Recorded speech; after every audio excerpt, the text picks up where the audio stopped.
You know, I don't know how the hell I get along without Steve. Yeah? Riding shotgun, you know.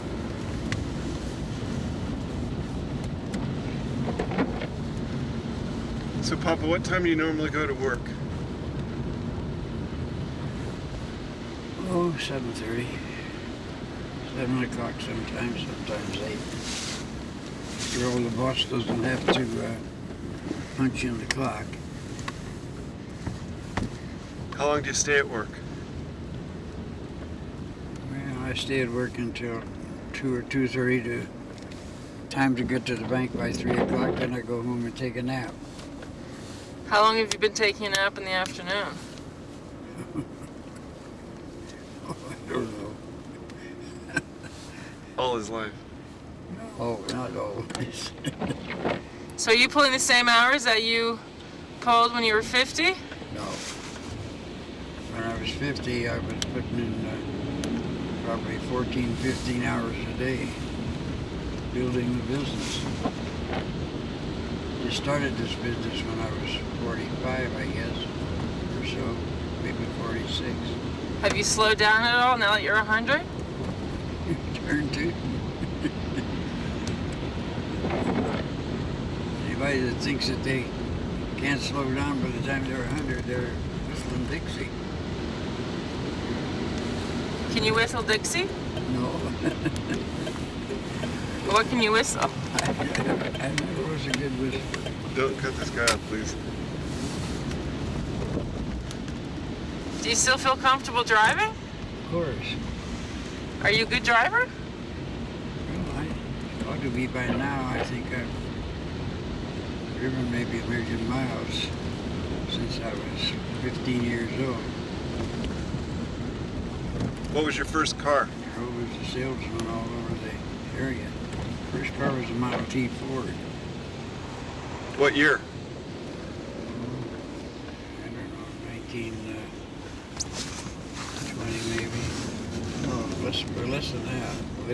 Earlier than that. So how many years have you been driving yourself to work? That's the only way I've gotten here. I came to Denver in 1928 and as a salesman and drove to work then. My office then was 4 blocks from where we are now, 5 blocks. And in 1933, I guess, I resigned that job and started this business. Well, I didn't start this one. I was a partner in another business for 13 years. Helped build it. And decided it was.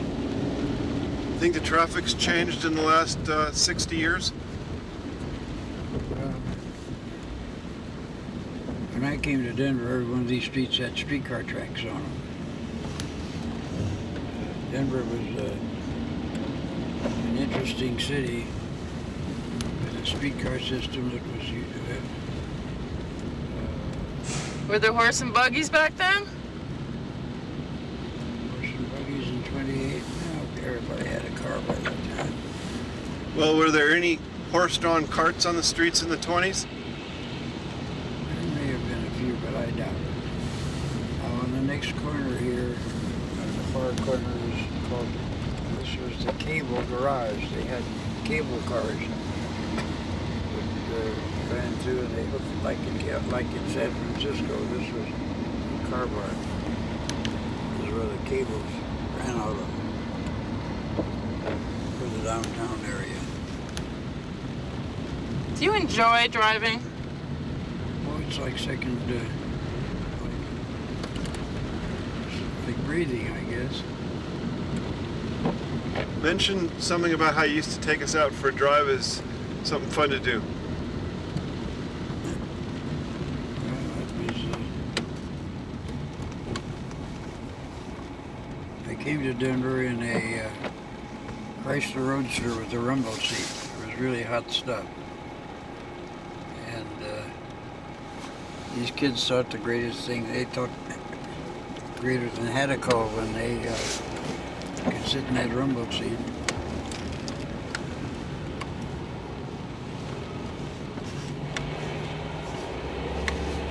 So what do you do when you get into work now? When I get to work, Yep. What's your routine like? Do you get a cup of coffee? Do you get a shot of whiskey? there's a bottle of whiskey sitting there that people next door brought in for my birthday. I told them we wouldn't go open it until they came down and helped us.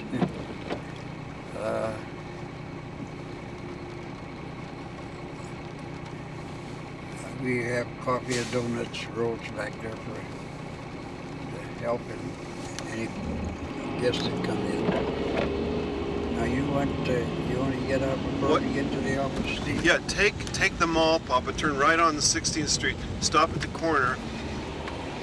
She's gonna get out and film you pulling up to the front door. You're a good driver. How do you think I survived? Couldn't drive. No cursing now. There's a lady in the car. Remember what I said about 4-letter words? You mean I said something that I shouldn't have? You want to get out here? Yeah.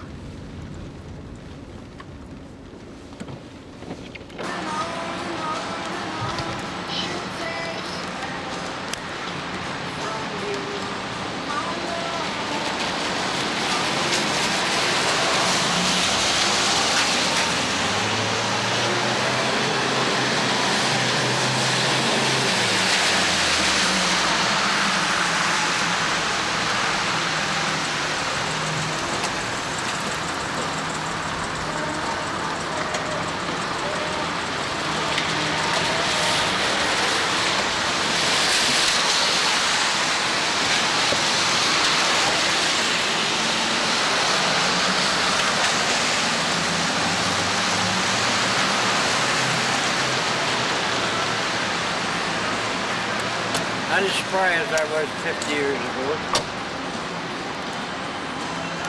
but I make it.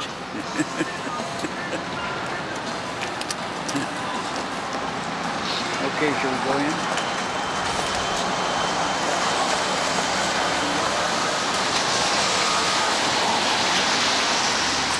This might be interesting.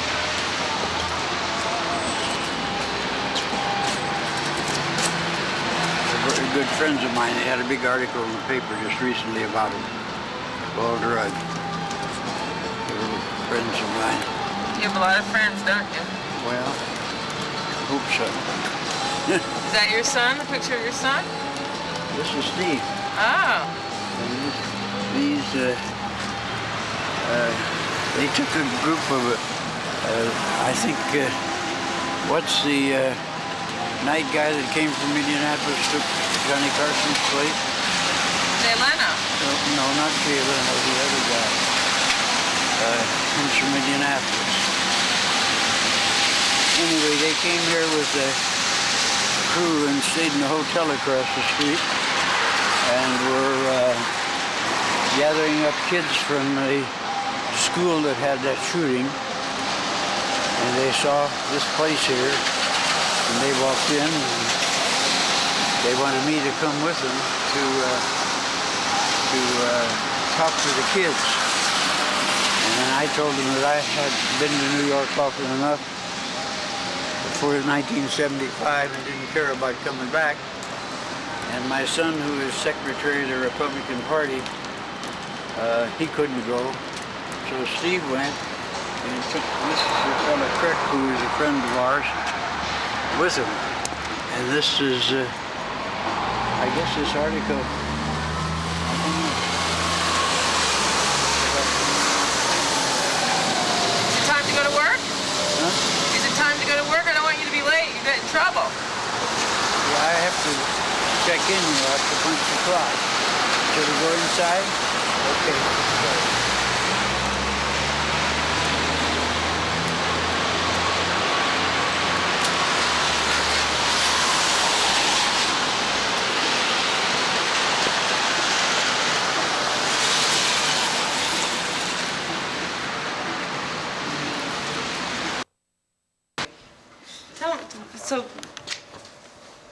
go ahead and tell me that again.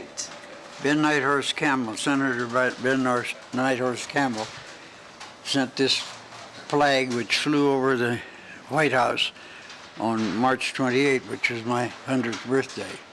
And now, what are you going to do with the flag? Well, we're going to hang it up in here someplace if we can find a place.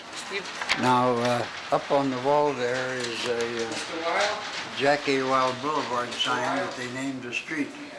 You want Janie to come down? It's up to her. Who's here? See the Jack A. Wild Boulevard? who was it? That's my daughter. Oh. She lives in Steamboat Springs, but she's over here taking care of some grandchildren. Oh, I see. When they put this up, the mayor usually comes down to put these signs up, but he was out of town, so the councilwoman, the usual question is, what can we do for you? Mm-hmm. So I said, get a hold of your street department and don't take away this parking out here in front for me. And so did they do that? Well, so far. Sorry. Sorry, I was going to get two shelters. So far. But it's that bad, huh? No, a little bit cranky. We've got a lot of this kind of memorabilia around here that I think would be of interest to you. Well, let's spend 2 seconds thinking about where we want to do your interview. We have a little memorabilia here on the wall. This was in the newspapers. Here's a picture of what's his name? Bruce Springsteen. Springsteen. And that was on the front cover of Esquire magazine. Do you know who Bruce Springsteen is? Yeah, of course. Do you? And Do you have any of his records? no. Robert Redford. The tie he's got on has a chipped turquoise that came from me. So I wrote to Esquire to get his address to find out where he bought it. And he bought it from a customer in Chicago who is a pretty fast guy. And he came out here and I said, you thief, what'd you charge him for that? Yeah. He paid me about $2.75, $2.50, I guess. He said if I charged him less than $20, he wouldn't have bought it. So that proved what kind of a thief he was. Now the place is full of these longhorns, which are Maybe there's Esquire up a there. thing of the past. The Bridge Brothers and Lloyd Bridges. And Robert Redford right there. Here are shirts that we made many years ago, 40, 50 years ago. We originated the hanging pocket, which these little arrows on the side have a little history. We had to put something on them to keep them from pulling out, and we really took the idea from hip pocket on a man's pant. But when the war was over, the people who were making Navy uniforms, if you remember, the Navy had a dicky on the back with a star in each corner. And this is one of the points of the stars. And we bought a couple of those machines. I'll show you other shirts where we put 3 lines or whatever with it, but this was a adaptation. After all, our industry is not an industry. It isn't big enough. It's a niche. And Who came up with the design for that shirt? oh, I did. How did you come up with that? Tell me. Well- What that means to you. It means something. It sold very well. That's what it means. Ask her where that. I tell you, I came out here from, worked for a Chicago firm, and my territory was from El Paso to the Canadian border. And the more I drove through the country, the more in love I came with it. I think you can understand that yourself. And then it was frontier. This was 1928. I felt that it had tremendous possibilities for expansion. We had wide open spaces, long ways without people. mountains that didn't quit, and cattle and sheep and wildlife, fish. It was like a paradise to me. And then to develop this, well, some of the ideas came from the movies. There was a guy in Los Angeles by the name of, I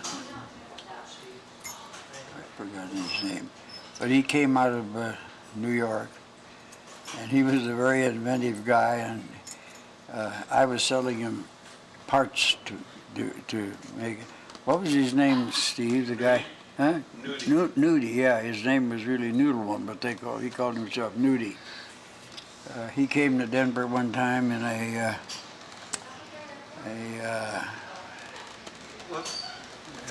car with a pair of horns across the front, pistols for door handles on the car. Said had dollars embedded in the front of the car, and I said, Nudie, you can't leave this on the street. These drunks will dig them out. Had to find a place to park the car for him. Now, did he help you with the design? Oh, no, was he just no. I was competition to him because the stuff that he was making, he was a very inventive guy, but he didn't have the feel for the West. He had a feel for the movies. And part of that went into this. Papa, let's take him into the sample room. Now, Can you? we did this kind of work.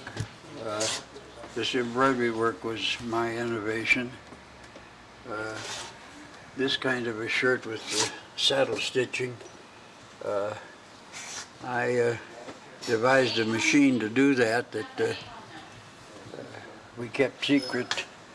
I guess we're secret today yet, how that saddle stitching is done mechanically.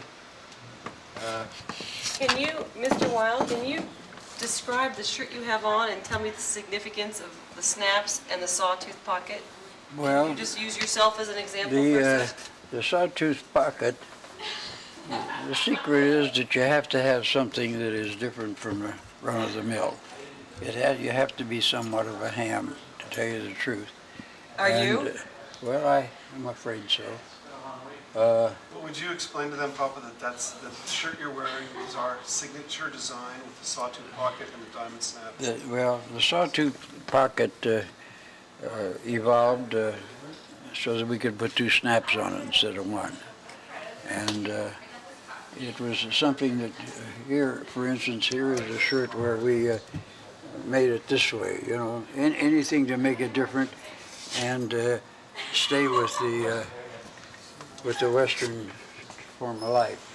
This one was a development with things down here. Anything that would work. Why incidentally- why snaps though? Why? How did you come up with the idea of putting snaps on shirts? Well, the first place, you have to have a reason and an excuse. The snap would be individual and different completely from a button and buttonhole. So they had to have a reason for it, and I called it a breakaway. That if a guy got his shirt hooked on the horn of a saddle with a button and buttonhole and it get dragged, but the snap would break away and let him loose. Now, they asked me why did we put the roll in the hats. When I got in this business, these hats were like you saw in the old movies. So why did you put the curl on the hat? Well, in the first place, it was to make it sell. But the reason was so you could ride three across in a pickup. So you see, you came with you could speak freely because nobody knew when they asked you. That's So perfect. you have your own way of answering. Let's go to sample. Yeah, let's see But, pocket. That's awesome. All the way to sample. Now here's a shirt that we put with horseshoes on. You did anything and anything that would attract attention. This kind of a shirt was very good. And our business evolved to where we got into the square dance business because it was typically Western too. And here's a shirt that we designed for square dancers. Do you square dance? I did. If one of you is taller than I am, I'd like to have you pick that hat off of there. Yeah. Papa, let's go in the sample room and show them something. This hat, if you can read the, The inside of it? yeah, It says the digger hat. yes. What does that mean, the digger hat? Oh my gosh. U.S. submarine veterans of World War II. So what does that mean? Tell me what We that made means. them for them. They You- were stationed in Australia, this group, and they wore this type of hat. So there's still a few of them alive, and we make a few of them for them at a time. But this was the hat that they wore for their dress hat in the service. They were entirely different from the rest of our troops. After all, they were submarine guys. But It just seems strange to me that submarine guys are wearing cowboy hats. why not? If they're in Australia, isn't that a good Australian hat? Absolutely. What do you wear? A cowboy? These are Americans in Australia, stationed. A cowboy hat gives somebody, you get a feeling. You got a different feeling when you've got on a cowboy hat. Come in here.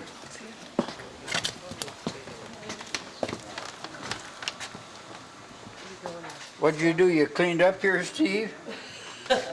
What'd you do? Remove all my memorabilia? It's my memorabilia. Come on, keep going. Since when was it Show them the yours? hats. Come on. Since I put it up there for the last 20 years. Here, this may be of interest to you. If you're, I don't know how much of this you're going to put in the paper. Here's a picture of Reagan when he was first made president.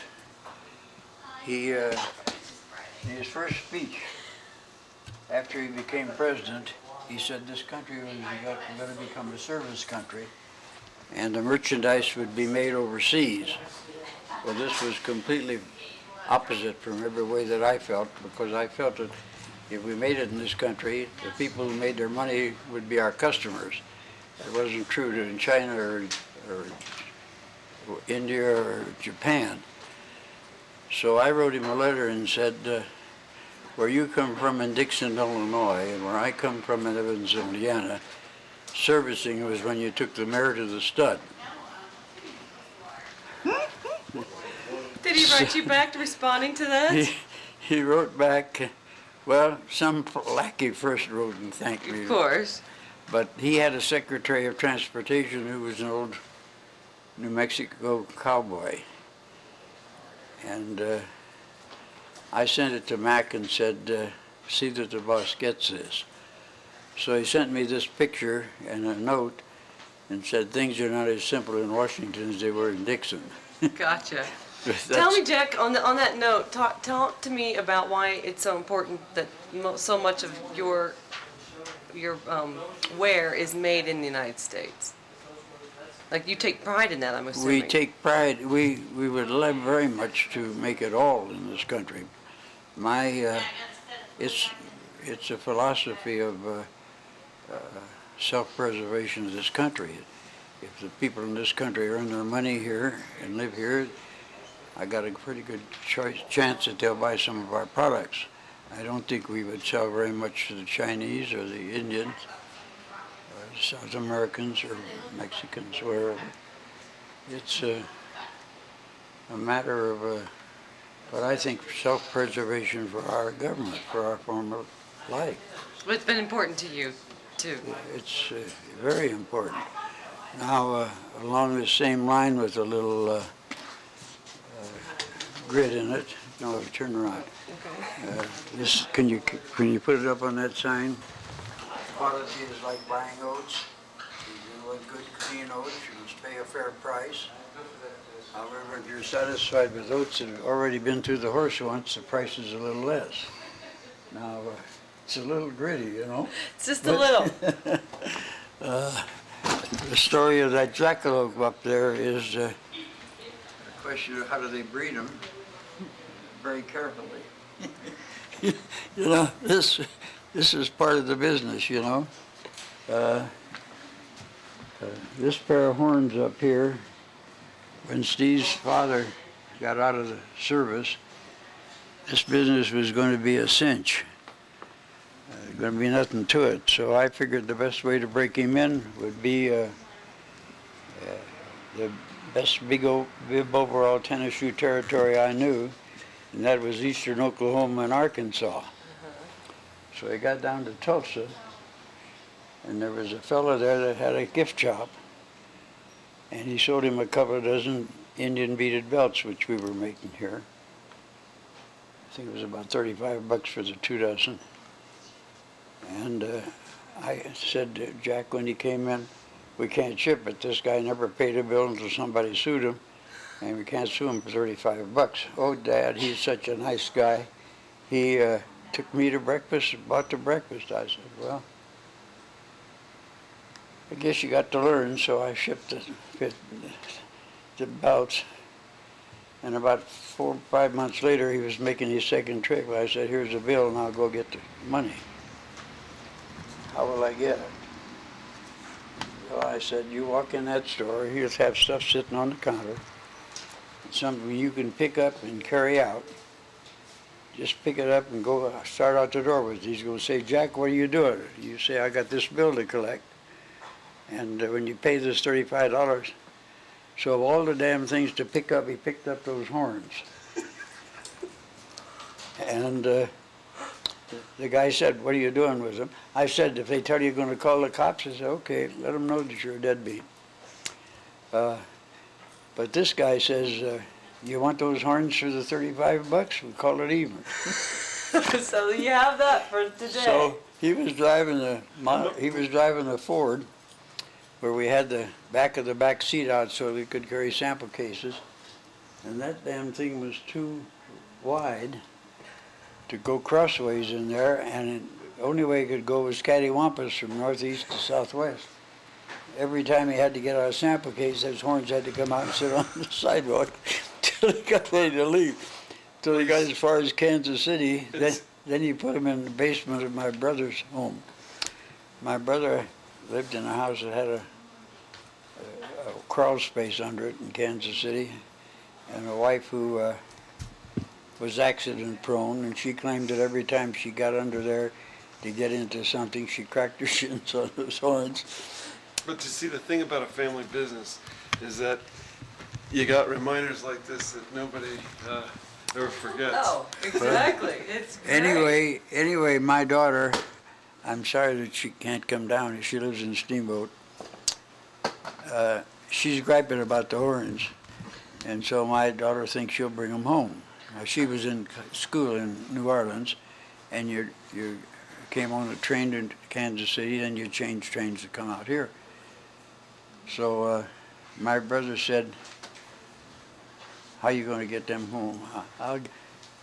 There were still a lot of soldiers riding on the trains. The Kansas City station is on the top of a valley. The trains ran underneath, I don't know, 30 feet or so, maybe 35. So my brother is not going to carry those horns across that station. So she said, carry my bag. Here, this teenager walking through the station with those horns. So They finally made it up here. Well, we got to the top of the steps. He said they're not going to let you on the train with them. Uh-huh. So got to the top of the steps, and the trains out here in those days, they were long, maybe a mile long. They were hauling a lot of personnel, military personnel. So there was a brakeman just at the bottom of the step, and she stood there until he went down to another car or two. Down she went with the horns. Well, these GIs, here came the cute little kid with these horns. They pulled their stuff off of the top thing and put the horns behind them, and then their stuff on top of them. They didn't know they were there. This brakeman, when they got here, where the hell did you have those horns? But that's how they got out here. So that hangs there. And today, whenever there's a question about somebody's credit, all I do is look at it, and nobody questions me from then on. Exactly. But there's lots of there's a lot of history and fun. You can tell that I liked it and lived it. Yes. See. Now Steve has fit into it tremendously well. He's developed all these Western neckties. They've come from. There's no end to it because the colorful stuff is important. But here's a map from El Paso all the way up to North Dakota. See, then we have another one. Well, these are different colors in it, but These here are based on two top Western contemporary artists that we've teamed up with to put art into fashion. but you see, this stuff is selling all over the country. Selling everywhere because it's colorful, and it's something that you don't find in J.C. Penney or Montgomery Ward. And you can't find anything in Montgomery Ward anymore but Sears Roebuck. Well, they keep closing more and more of the stores. Now, well, they're closed. They're bankrupt. Yeah, This tell me. sign is kind of interesting. We have a sign over there that was my grandfather's original artwork that he did in the 1940s, and his graphics are unbelievable. These graphics are now coming on 60 years old, and we took some of those old signs, like this one right here, and we adapted it to a T-shirt like this. And, you know, there's no way to improve upon that design. That's as good as it gets, and it's going on 50-some years, so it's a classic. Well, there's a Tell me how you designed the logo itself. Well, I tell you, I wanted to call it, I had a problem getting a name. I wanted a name that would be descriptive. And I came up with Western Air. But when we went to get a trademark, we found that somebody in Grand Rapids, Michigan was making underwear and calling it Western Air. But he wasn't active, so I wrote to see if I could buy his trademark. And he said, you can buy the business with the trademark. And I said, thank you, but no thank you. All I want to do with Underwear. knitting machines, you know. So Rockmont was a contraction of Rocky Mountain. And it worked very well. We've had to have a lawsuit or two with people who tried to copy it. In fact, Steve's got something on his desk now from protection of a lawsuit in Asia. See, but this has an appeal. He took down my Rose Gallery here. We had, who is the guy from the movies that was here for your? Well, it's still here. It's Tony Curtis. Tony Curtis. You know, over the years we've attracted quite a few costumers from the movies. We've had our shirts in Red Rock West with Nicolas Cage and Dennis Hopper right there. There's Aidan Quinn wearing the shirt that I'm wearing, which is the longest production shirt in America. This style right here, this is Rockmount's signature design with the sawtooth pockets and the diamond snaps. Longest production shirt in America. And that's Aidan Quinn wearing it in Practical Magic. There's Woody Harrelson wearing the same design but a different fabric in The Cowboy Way. Who is this guy here, Steve? Then up here is Dennis Quaid. There's Tom Selleck over there. That's just an ad. Oh, this was. That's just an ad. That was when they came with Marlboro cigarettes. But see, We made the hats for them. Right there is Dennis Quaid and Meg Ryan in Flesh and Bone. And the great thing about this is that a lot of companies pay to have their product placed in these movies. We don't do that. These movies buy our shirts. And the way we find out about it is after they've been in the store and then they need 50 pieces of a certain size for Robert Redford in The Horse Whisperer. And that's when we find out, because it's not too often we get an order for 50 shirts, one size only, and it gets our attention. But the great thing is that they like our stuff naturally, and the funny thing is Aidan Quinn kept the shirt from the movie, and he wears it. We see him in press pieces all the time wearing the shirt that he wore in the movie. And Robert Redford wears his Rockmount shirts Now, all the time. Now, myself- if I'm not mistaken, it's been not a number one focus of yours to be a big advertiser or to be really all Well, you getting. have- you It have seems a- like you you've been have getting them a, out from you- reputation. You have a limitation as to where to advertise because you only interest, I don't know, 0.5% of the population. How can you afford to run an ad in a newspaper or a national magazine and attract one out of 100,000? But yet or one you're out of 1,000 even. So you have to devise means that get to the people that you want to with a minimum, with a price that you can afford to pay. So What is it about your shirts and your Western wear you think then that has been so enduring all this time? Well, in the first place, the normal shirt, in years back, they bragged about how many yards of goods they put into it. It was bulky and big. And, the cowboy was a guy who was trim and slim, and usually tall, and we made shirts that qualified him. The pockets were snaps because they carried stuff in it that wouldn't fall out. This was decoration. This was something that came with it that created the aura that you wanted, you know? Well, you see, the thing was, back in the early days, there were only conventional shirts. There wasn't any diversity of design. And what my grandfather did is he created a whole new American fashion that did not previously exist.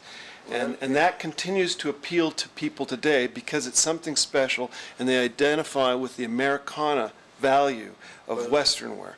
And in our case, Rockmont is one of the few companies to maintain that direction in design for over 50 years. So we've appealed to people's grandfathers and now their grandsons. We're going on 3 generations in this business, and the whole reason I feel that we've maintained that identity is that we've been true to our design and we haven't copied Tommy Hilfiger.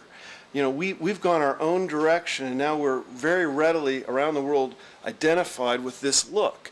And that's been our secret of success, which I've built on. My grandfather started the design, my father came in later, and now I've built on what they're doing. And I've tried to take the things that I think they did that have a meaning to contemporary fashion and reinterpret it with new fabrics, and maybe we've changed the fit from what was originally slim to now what's a relaxed fit.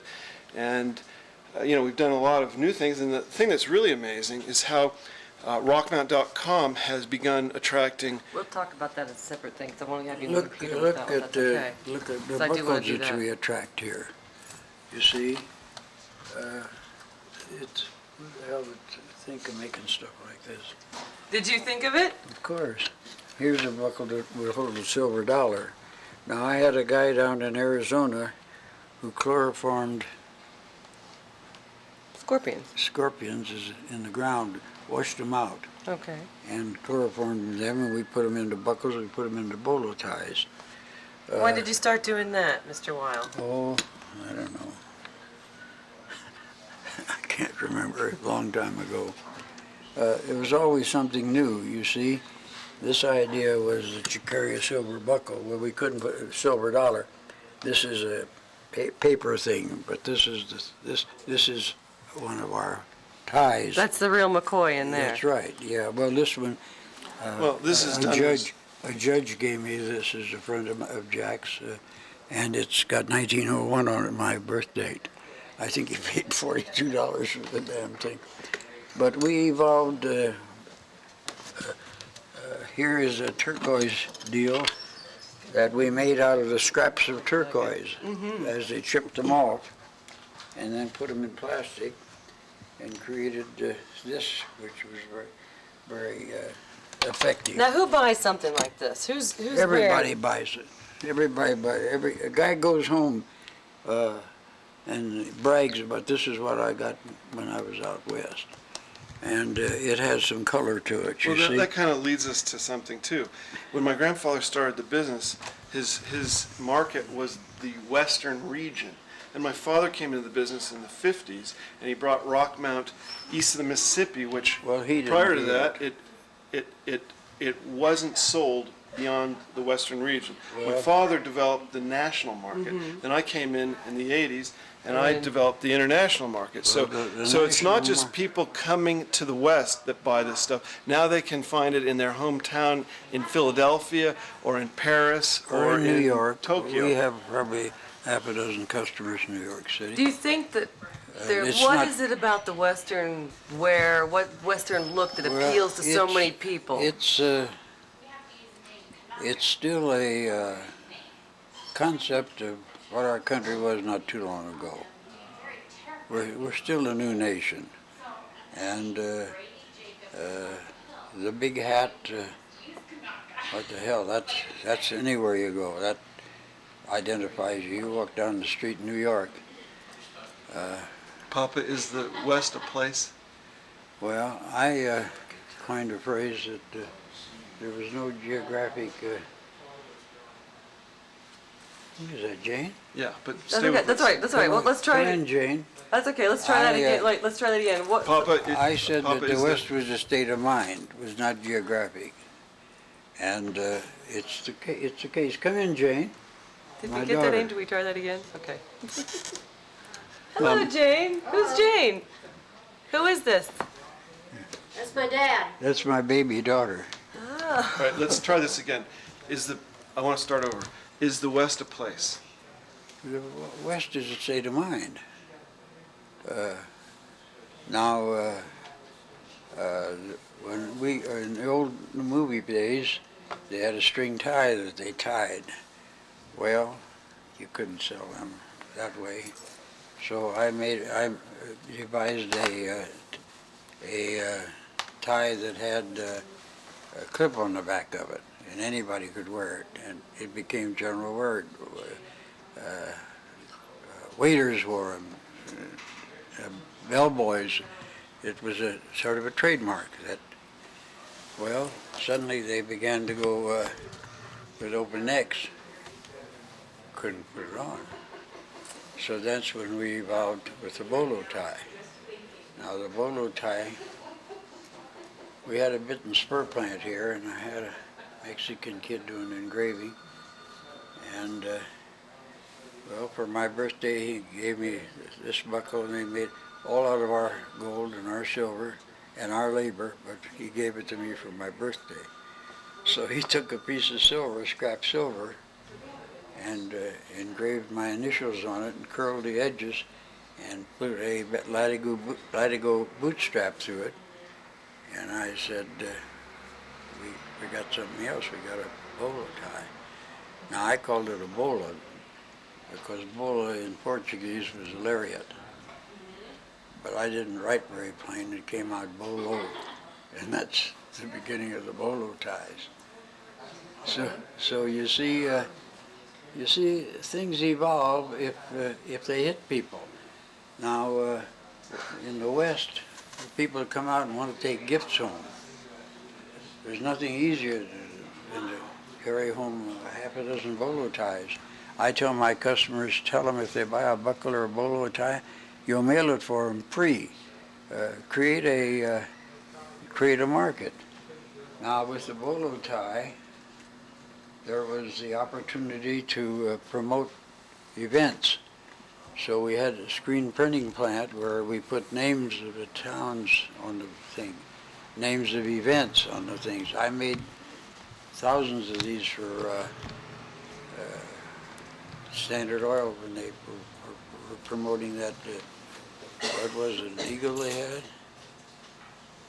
How did you first get the word out, Mr. Weil? How did you first? Well, so far as it was wide open. There was nothing like this. I went out up there. to Cheyenne. I had the idea that we had something here that nobody was doing anything about. And the greatest place to start with was Cheyenne frontier days. So I went up there and talked to the Chamber of Commerce and said, you guys are sitting here with a pot of gold and you're sitting with a pitchfork. Now, the Union Pacific pulls 2 trains a day through Cheyenne to Los Angeles, 2 trains to San Francisco, 2 trains to the Northwest, and they sit here in a division point for half an hour, or maybe an hour, and the people get up and walk around, get back on the train, they haven't spent a dime. What the hell's the matter with you? Frontier days can attract business, and the Union Pacific Railroad would like nothing better than to work with it. And I went back to Omaha, and they thought it was the greatest thing since Hadacol, because here they had something that Santa Fe didn't have, the Great Northern didn't have it, the Milwaukee didn't have it, the Northern Pacific didn't have it. That was Cheyenne. So they advertised for us, stop in Cheyenne in the morning, go to Frontier Days, get back on the train in the evening. And they loved it, and we loved it too. But I said, the town has to dress up. I said, the town has to dress up. You have to be Western when they come. And you guys here who think you like to look like New York, you don't belong here. Colorado Springs, they had a watering trough. And some guy that got thrown in there sued the city and the chief of police. Of course, the court laughed him out. Now in Palm Springs, they wanted to raise some money for a children's hospital. And here are all these people with a lot of money and nothing to do. So I suggested they set up a kangaroo court. And they'd catch these guys and they'd drag them in because they weren't dressed like cowboys. And they'd fine them $25, $50. These guys never quit. They didn't have anything to do. They sat down and waited for the next one to come. What did some of the cowboys say to you about how much they liked your new style that you'd given them? The cowboy themselves? Yeah. Oh, hell. The average cowboy in those days, well, today maybe earns $25 a month. Maybe earns $50 today. I don't know. The money, but they earned in those days $15, $20 a month room and board, and they'd save their money 2, 3 months, come to town, raise hell, go home broke, come back in another 3 months, and they were not anybody. There weren't enough of them, and they wore work clothes. They wore a pair of Levi's and denim, or those days didn't have denim. They had chambray shirts. But the idea was, and this took with the cowboys like you wouldn't believe, that when they came to town, they wanted to dress up, and there was no end to how fancy and what patterns you made and what you used. Now Steve's got a Hawaiian pattern laying there. You think they're wearing the Hawaiian shirts now? Well, here. They'll wear anything that's colorful. Yeah? Tell me about now. Is this a little too crazy for you? Well, I wouldn't wear it. But that's a woman's shirt. Well, how many have we sold? I don't know. You keep track of that. Thousands. But you see, there was a woman in a little town outside of Sheridan, Wyoming, who was a very, very good designer. Went out to California. I can't recall her name just now, but Marvin would know outside because he came from Sheridan. She was an excellent designer, and she came to me with a Hawaiian pattern and said, piece goods would I make the shirts for her? Well, it just stuck, you see. We made a scarf for the Arabian Horse Growers Association. The headquarters are in Boulder. And big beautiful scarf with a horse on, Arabian horse. And after 3, 4 years, I said to this woman, I think you ought to let me use this generally to sell it. We won't call it an Arabian, we're going to call it a Palomino. Well,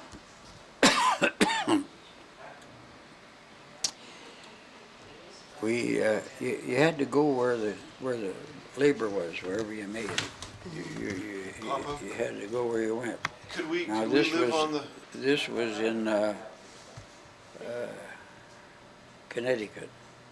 Let me ask you one question, because you have so many great stories. Get ready. How long are you going to keep coming to the store? Till they carry me out feet first.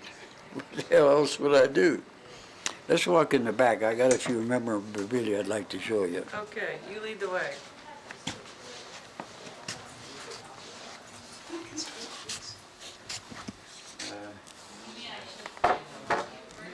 As I said, we had to have a plant. You have to go where the help is. What is this? That's a hat made out of a tree stump. Now, why would you do that? I didn't do it. Some guy didn't have anything to do did it. It's in the town where we make shirts, and Steve brought it back with him. It's a tree stump. So you don't sell this one? Oh, hell no. It's handmade. Wow. Elm. It's actually made to be worn. Oh, God, who could wear it? But you see, this was something that appealed to a guy that didn't have much to do. So is that how you got started? No, I didn't get started. I had something to do when I got started. Now, the boot jacks used to be this boot jack is used to put a boot on and off. This beetle originally was cast iron, and I felt there was a market for it, and we had this plant here, and we cast them out of aluminum. And it went so well as a beetle that I figured we had to have something else, and we made this one. Now, a lot of people buy this, make a door knocker out of it. They Yeah. hang it on the wall, you understand? I do. Show me how it would work. There's a lot, huh? How would it work? How it works?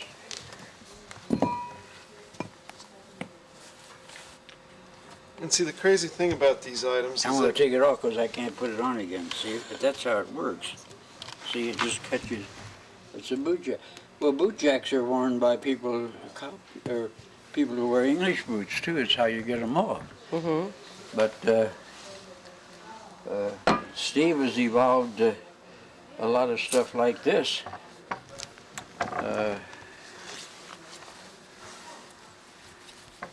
see, this is our logo that my grandfather originally designed back in the 40s. So we took a bandana and put this in the center of it, and it suddenly becomes something that people pay money for, instead of 35 cents for in Woolworth or somewhere for a bandana. And it's evolved into all kinds of Western apparel of one kind and another. Now the same is true of hats. What's These your favorite hat up there? favorite hat? The favorite hat to me is the one that sells the best. That would be one of those ones on the top rack there. But we have now come up with a hat that can be. The crushable one right here. Look at here. Here's a cowboy hat that you can do this and put it in your pocket, your purse, or wherever you want. We've evolved this. Now the first hats didn't have, to make them stand out, we had to put a wire in the brim. The wire didn't work very well, so we, with DuPont, we worked out a plastic one. The wire where it fastened together, the bezel would cut through the edge, see? But this means that this hat will always be shaped any way you want to shape it. You'd fall off a steer if you're in a rodeo or something. Yeah, well, now, out of this, What about this crazy one here? aren't they crazy? Now, did you Somebody that was- design those? Hell no, but we sell them. Everybody has something to go by, you know. Let's go in the back here a minute. I can get that one. That's great. Steve, where's my bunk? The bronc right here. Oh, here.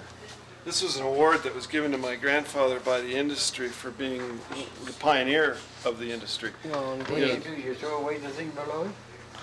No, that's another one. This one came from Denver. This one came from Dallas, 1995 Western Image Award. I don't know where this one came from. Oh, this was the first one that came back from the Western Retailers of America. And, you know, see, he's recognized in our industry as being the father Well, of Western fashion. Now I'm all alone. The rest of them are all gone. So I can speak freely, you see. There's nobody contradict me. He has a monopoly on history. Exactly. But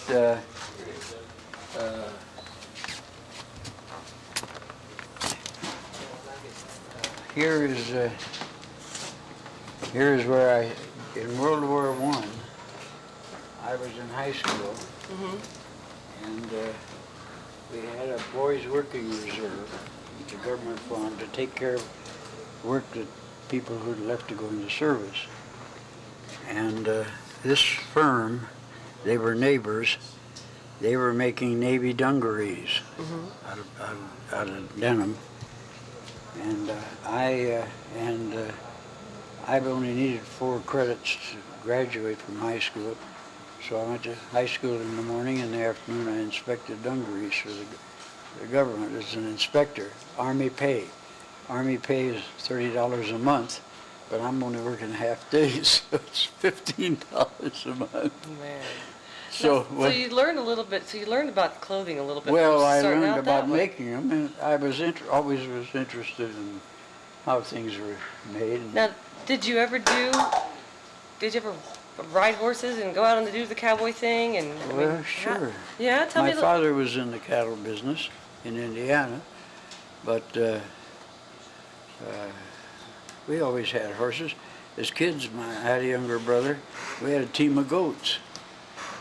And What'd you use them for? we were all over the town with him, in a little town in Indiana. He specialized in dairy cattle. So those cattle had to be milked morning and evening, and didn't know what the hell it was to milk. So my mother would make cheese out of it. We didn't know what to do. Still couldn't use it all. So there were poor people in the town, and we were going to give them the milk. But she thought it was demeaning for them to have to come and get it. So my brother and I, with a team of goats and a little wagon, we delivered the milk around the neighborhood. That is great. So you see, those are things that stick with you as a kid, you know. Go to your office. Now, Steve has gathered up, he's not on these saddles, but Steve likes a buck, and they're for sale at a price. And he sells them in Europe primarily. They buy them. Now, when he talked about going east of the Mississippi River, there was a guy up in Greeley, Ingraham. God, I never thought of that name in years. He came out of Connecticut, and he loved this country, and he would go back there with a load of Indian blankets and made a lot of money on them. And he came in here one day, he drove some little car. This was a puddle jumper, I've forgotten what it was. And I said, Leon, you can sell this goods wherever you go, but you can't sell it. We have salespeople, you can't sell it till you cross the Mississippi River, because we don't have anybody back there. Well, he really sold the goods wherever he went. And that was the beginning of selling it in the East. But the East was so full of people, so many places, you couldn't go everywhere at once. You couldn't, it came about as it grew automatically. Now, we had a guy up in Cheyenne who was a shoe repair guy. And when he didn't have anything to do, he got a die and he cut out these little washers. Okay. The funny thing about this one is that it goes back to the 50s, and I remember seeing them when I was a little kid. Then when I had my 40th birthday, somebody gave me one of these. They found it at a antique store. And I had the weirdest deja vu because I'd remember seeing one, but it had been when I was a baby, and I hadn't seen one in 40 years. Well, we evolved this. This guy finally, he gave up shoe repair. He came to Denver, made these for us. We put them on horses. We Looks like Woody from Toy Story. It does. We- Is that the funniest thing? The hat on it, we made bulbs, the eyes out of it. Yeah. We evolved an idea that's the whole the whole thing that comes about. You see, you have to love it to fool with it. Hey, Mr. Well, what's the craziest thing you've seen living 100 years? The what?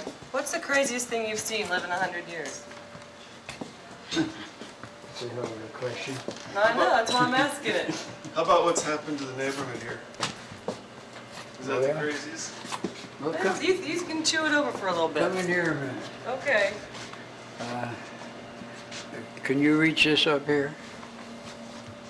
This No. one? This one? Yeah, take it down. Oh my goodness. Tell me about this. Well, I had a friend, a customer up in Evergreen, who didn't have much to do, and he did this for me. He thought he was as much a critic of the government as I was, so that's where it's been. But here is a lot of memorabilia that never quits. I don't know, some of our help did those minor things. Well, We made lamps, we made everything. out can of we it. have you take a seat maybe and we can chat a little more? Because I think He had something to do. He wove those rugs. And I bought the rest stuff for him, and he did them. Tell them what you used to tell us about this deer head when we were Well, kids. when our office was up on Lawrence Street in the building with the Colorado tent awning, and I told them that if they go on the other side of the wall, they could see the other side of The deer. the deer. So we'd be running out the front door and around into the other building looking for the other half of beer for years. The deer had a story too. We had a fast guy who. So wait, stop Should we for start something. over Yeah, and let's do do that that. again? Yeah, let me just ask you that again, if you don't mind. Mr. Weil, What? you started out with, yes, sir. You started out with a typewriter, correct? Well, I guess so. I don't know. You always had to have a typewriter.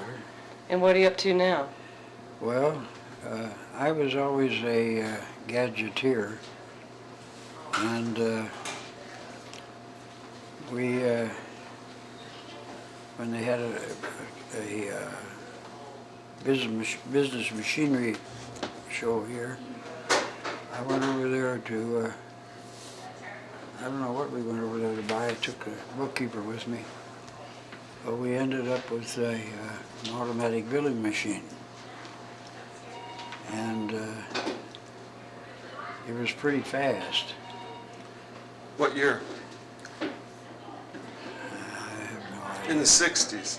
Oh, But now are you- Before that. So you're not afraid, I mean, I hear no offense, the older folks say that it's a little hard to kind of use the computer. Oh, no. You don't have a problem with it? No, there's no thing about the computer. What are we using now? It's the greatest tool that anyone can have. It's the evolvement from the Model T Ford that you cranked to the modern cars today. I mentioned that I worked during the war as a boys' working reserve, and there were 94 counties in Indiana, and they took 2 kids out of every county, sent them up to Purdue University to harvest a crop, and I was one of the 2. So they housed us, it was in the summer, of course, they housed us in fraternity houses or boarding houses. And here came the government men around, and first thing he said was, who can drive a car? Well, I'd driven a Model T Ford. I immediately became a corporal. The rest of the kids were privates. They rode in the manure spreader behind behind the tractors, see. Well, the tractors didn't have mufflers on them. And of course, the horses were shy. So the law in Indiana was that when you got within 100 feet of a team, you had to turn off your engine so you wouldn't spook them. These kids would grumble about having to get out and crank that thing. But they got even with me. The tractor seat was cast iron. Uh-oh. So it got hot. And when you sat out there in the sun, if you didn't cover that up, you got branded when you came back to that tractor. But, What are some of the most interesting inventions or things that you've seen? I mean, give me a little, let's be a sage for a little bit and tell me some of the cool things you've seen over your years. Because the company is amazing, but you as a person are amazing too. Well, I'd say the most amazing thing would be the involvement of the airplane. Why? Well, I was in Billings, Montana to come home, and it was a 25-hour ride on a train. The train pulled coal, livestock on the back end. They had a passenger coach and a passenger Pullman. And I got to talking to a guy in the lunchroom and at the lunch counter.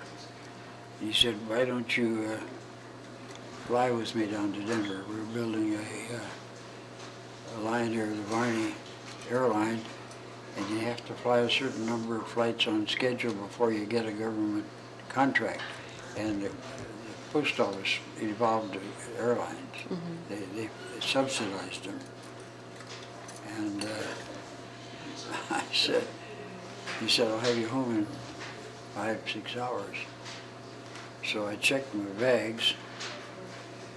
Now that airport in Billings, I think it's still there on a big bluff with the Yellowstone River running about 200 feet below it. And here they're headed, here's that 4-seater Detroiter. And I'm sitting next to him, and in the back, he had a mail sack. He could carry a passenger back there. Really. So I said, "What if this damn thing don't take off there when we're going right over that bluff?" He said, "Well, the river is easy to drop into, you know." But they flew to Sheridan, had to refuel, and picked up a mail sack, dropped the mail sack. There wasn't much in it, but it had to go through that. That was part of getting the deal. Well, this Stimson Detroiter had windows in it, slide windows. And went over to the Blackfoot Indian Reservation, and I thought I saw something down on the ground, and I pulled it back to take a look. When I came back in, I said to that guy, "Did I have glasses on when I got..." What? Gone. Oh man! Yeah, you couldn't do But, that now. But it went a lot faster though, yeah. We went to from Sheridan to Casper, Casper to Cheyenne. When we got to Cheyenne, I phoned my wife. We were living in what was the Park Lane Hotel then, where they got these Park Lane apartments just out north of Washport. And said, "Get out to the airport. I'll be there in, I don't know, 50 minutes, something like that." "How are you going to be there 50 minutes from Cheyenne?" I said, "Just get out there, will you?" And Jack was a baby, left it with some friends in the hotel, and they had a daughter that rode out with me. Cut off that way. I think that runway was gravel out there at Lowry in those days. Wow. That was just the beginning of it. Wow. But that evolvement, I think that's probably that and electricity. Now, do you remember before there was electricity? No, But just electricity was for people who could afford it. In our home, we had gas lights at that time, and my mother insisted that the landlord electrify it. We were paying $25 a month rent, and he was a steamboat captain on the Ohio River, and he said, Ms. Weil, if I have to put up that electricity in there, I'm going to have to raise your rent 2.5 a month. Well, she squawked, but we paid $27.50 and we got electricity. What But, are some of the other inventions you think are cool? Well, the communication system is unbelievable. As kids, I had a cousin that lived 2 doors from us that got a do-it-yourself set to build a wireless. We put this thing together, strung a wire across the street, back and forth. All we could get on it was time signals from Washington. There wasn't anybody else had one to talk to. That's right. But it was a one-way deal, you see. You talked and then you switched and then you listened. That's the way Yeah, and it if there was worked. no one to hear anything, then no one would say anything Well, back. we finally found there was a guy not too many blocks away that had one. But we didn't have much to talk about. But it was talking through the air. It was unbelievable. Oh, yeah. And now you got Flying email. through the air was unbelievable. What are a couple of the things that honk you off? What? What are a couple of things that you don't care for that have been invented? What are some of the annoying things? Oh, I don't think anything annoys me. If I don't like it, I don't have to put up with it.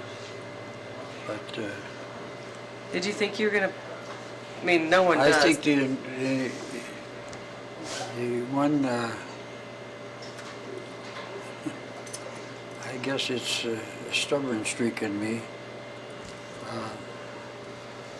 The involvement of the big stores, the chain stores who kill the independents, is inevitable, but I don't like it. But the smart ones still can make it. I think a lot of them lost it not because of those chain stores, because they weren't smart enough to know what to do. The chain stores only stay with staples. The chain stores only want to know what they can turn, how fast. And they don't care if it's ivory soap or whatever, bricks, anything that would move, they'll sell it. But a good, smart Western store can still kill them. If you don't want to be you don't want to be the richest guy in the cemetery, but you'll enjoy your life. Have you enjoyed your life?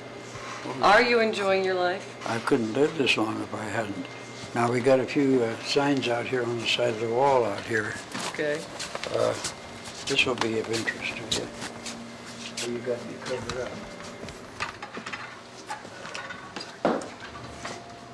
United Airlines was like my lifeblood to back and forth to New York.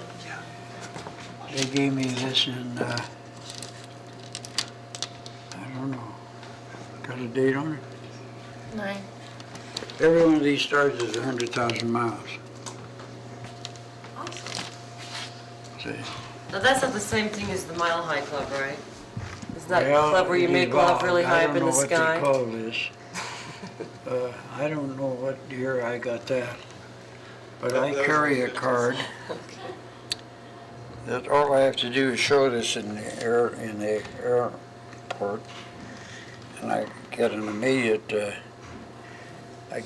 immediate upgrade. Do you fly first class? But I don't pay first class, but that gets me first class.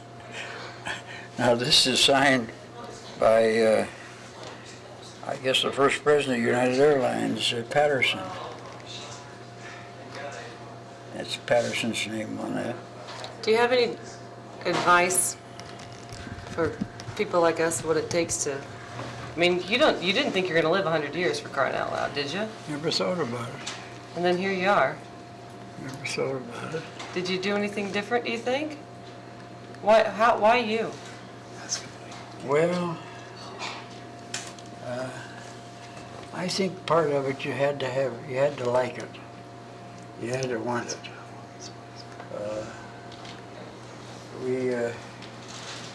One of these guys, one of the original so-called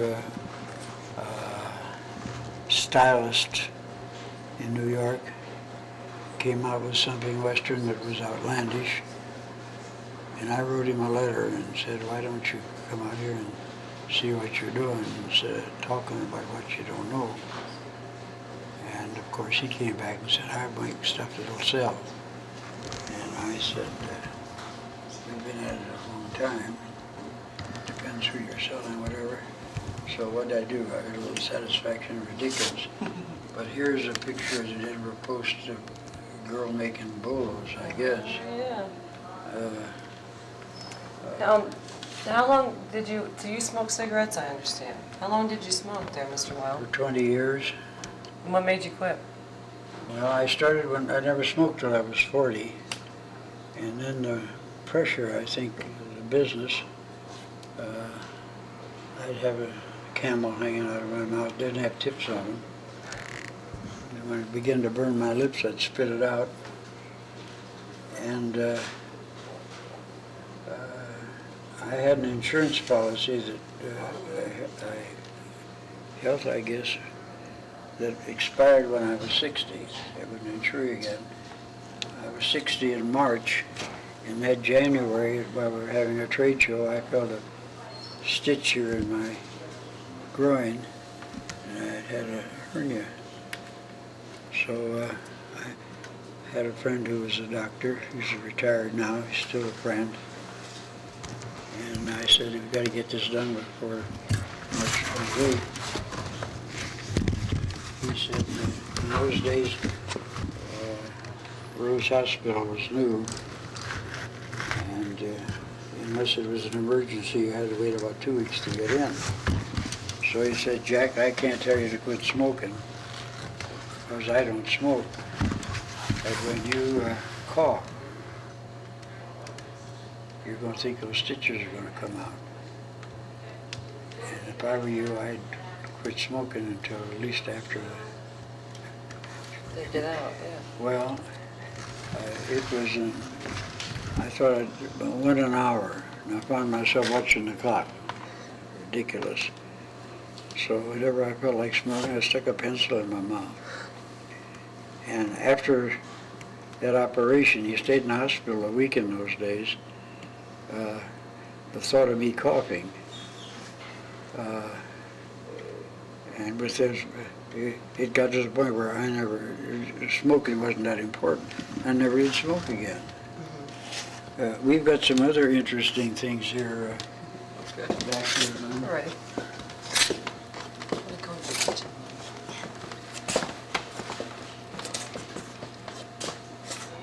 Here are covers that were on. Oh, actually, there's a cool sign back here, by the way, sorry. These are the covers we had on our catalog over the years. I didn't set up there with Steve when he was a kid. Oh my gosh, look at that picture of Steve. So that's That's cool. a poster. Do you like him better with or without the mustache? Well, I think that mustache was. My father had a What? You didn't tell me. growing mustache. Yeah. It was a thing in those days. A man across the street had his shaved off, and the woman thought it was terrible. And my mother said to my dad, if you ever came home without your mustache, I'd run you out of the house. So the next day he had his mustache shaved off. Part of where my came from. This was the sign that they had up on our street on the pillar on That's a great sign. That's a wonderful sign. But that was when the first one, see. And these were catalogs over the years. Now, your stuff has maintained, you say Key West. And you've seen a lot, like you were talking about that guy earlier, you've seen a lot of kind of imposter, kind of flashy, kind of. Well, they found, we have them today. Our trade show out here has evolved to the biggest in the world. And with it, we have a lot of people who try to copy this, that, and the other. And they're here for 1 or 2 shows and they disappear because the market is not that big. And they pick up ideas. When I made that smile pocket, I was walking down Broadway in New York, and there was a 32nd and Broadway was a sign, Polachek, patent attorney. So I walked in there. I had a gun with a pocket on, and the girl signs you up, gives you a name and address, and luckily I put my address as the Essex House in New York. And went in, and he said, "What can I do for you?" I laid this out, and I said, "Is this patent?" He said, "Do you want to patent it, or do you want to break the patent?" And I said, "What's the difference?" He said, "It's the difference in what I would tell you." I said, "Thank you very much." I rolled it up, and I started out, "Come back here, come back here." I kept walking. Well, I told the Essex House, I spent a lot of time there, and the manager was a friend of mine, Fitzmaurice, and I said, "You're going to get bills from this guy. Don't tell him where I live." So I think he sent bills $25 for, I don't know, 6 months, and he got tired of it. But there was no reason. You see, a patent is no good until somebody tries to break it and you go to court and beat them. That happens to be the patent law, which is a very bad law. Yeah, I didn't know.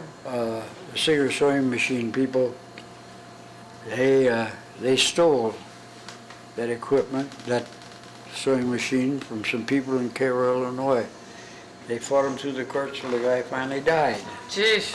But that's the story of patents. Because people say to me, "Why didn't I patent this? Why didn't I patent that?"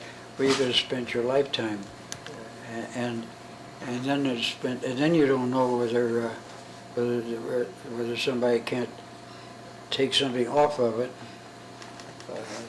make it different enough that you'd lose your patent suit, and the only ones making any money would be the lawyers. Right. Too much legal wrangling to. But you see, Steve, who are the shirts up there over the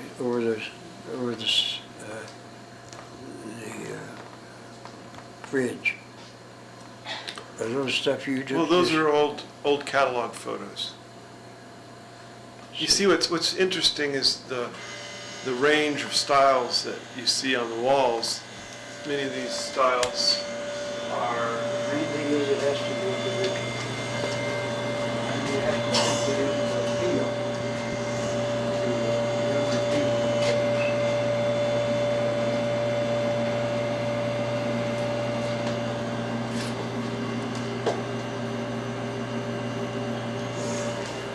Hey, Pop? Is that you? Yeah, I'm the one on the left.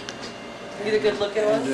and the middle one is my son. And the front one is Steve.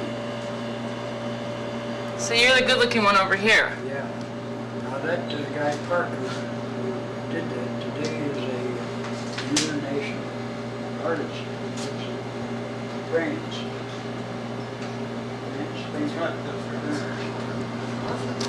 He comes here, he and my son. One of the things that Yeah, I tried. one of the things that we've done in recent years. It's a really nicely done poster. It's really very, very cool. I mean, you know, it's We like interesting. you better a lot without the mustache. I didn't see any. You're there. Aren't you on that one next to it, Jane? No. I don't see any of mine up Now, Roy Rogers, though, that was not real Western wear. That was more of a campy kind of That's thing. it. The stuff that Roy Rogers wore. You see, Well, they were colorful guys, you see. They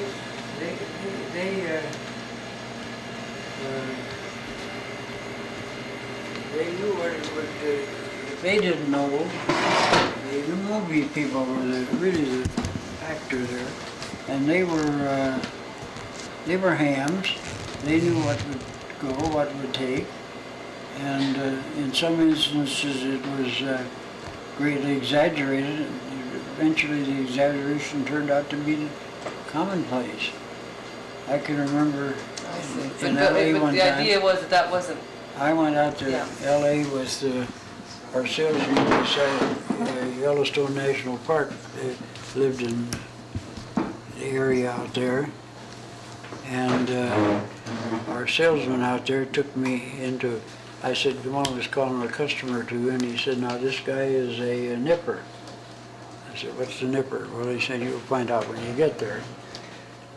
So this fellow, behind boots, behind boxes, he had pints of whiskey all over the store. And he'd take a nip. Well, Now, were you ever much of a drinker? no. No, I never was.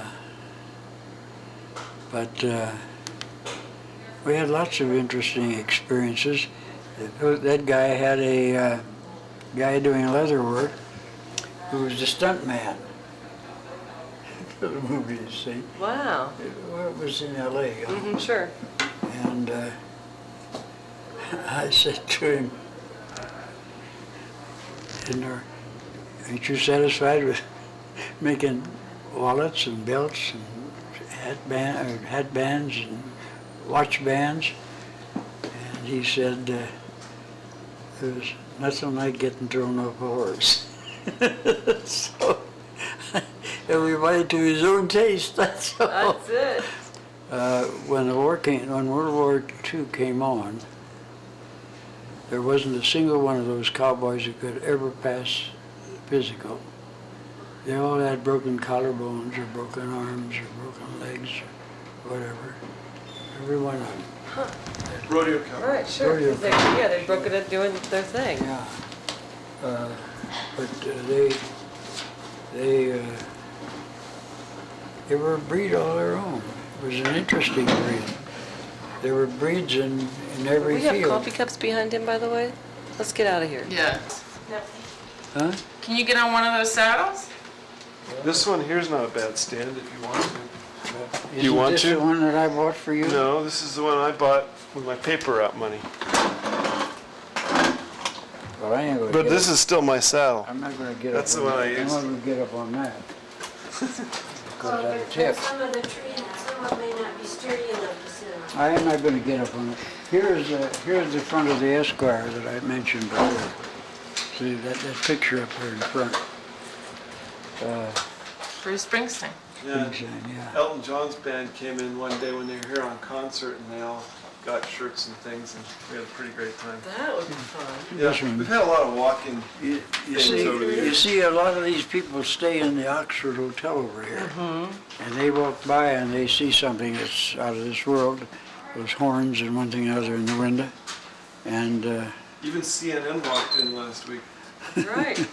We came right in. We fell Well- in love with the place. well, Patty Calhoun was an interesting woman in herself. Yes. She came out here from Chicago, you know. Mm-hmm. Well, you know, I'm from Indiana, too. Where? I'm from outside Muncie, You are? in a little tiny town called Farmland. Well, I don't know where farmland Well, is. nobody I used the- to go to Muncie Yeah. and Anderson. Yes.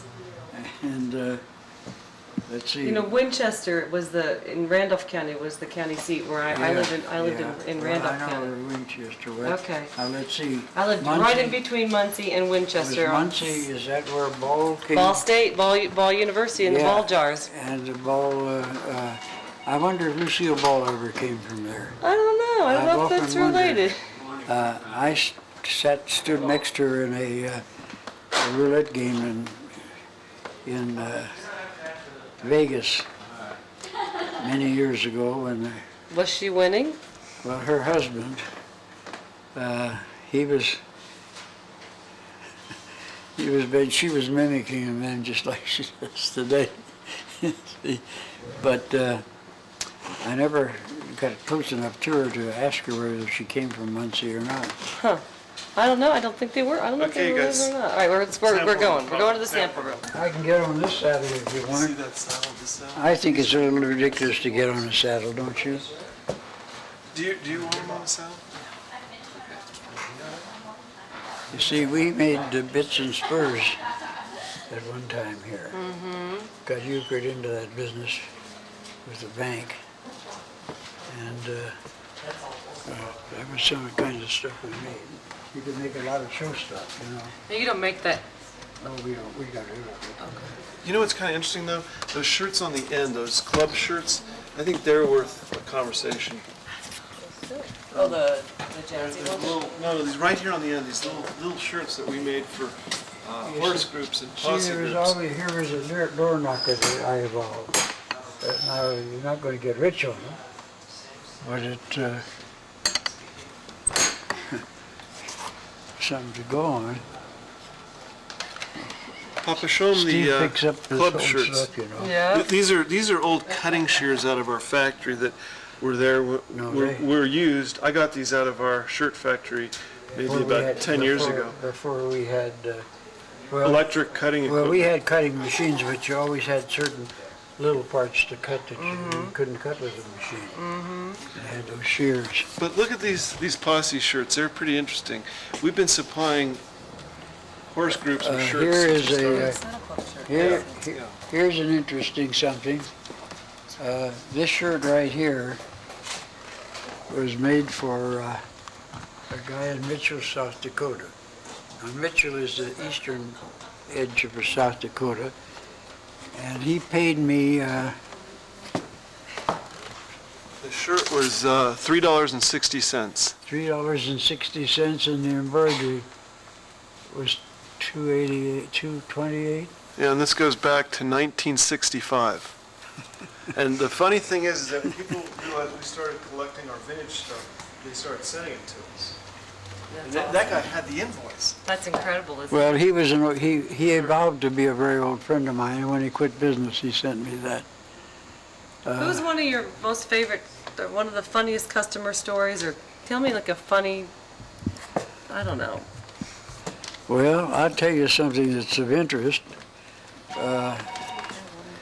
We found a guy in Rutherford, Texas, which is about 50, 60 miles south of Fort Worth, that was taking stockyard horns, making these things. See? These old horn shirts. This, of course, is a hide from a Hereford cow. Now, we had a guy in New York that wanted a black and white one. But where in the hell was I? Holstein cow, you know. I had a long time to get it, and we made one of them up there, but made him a bench, kind of a love seat.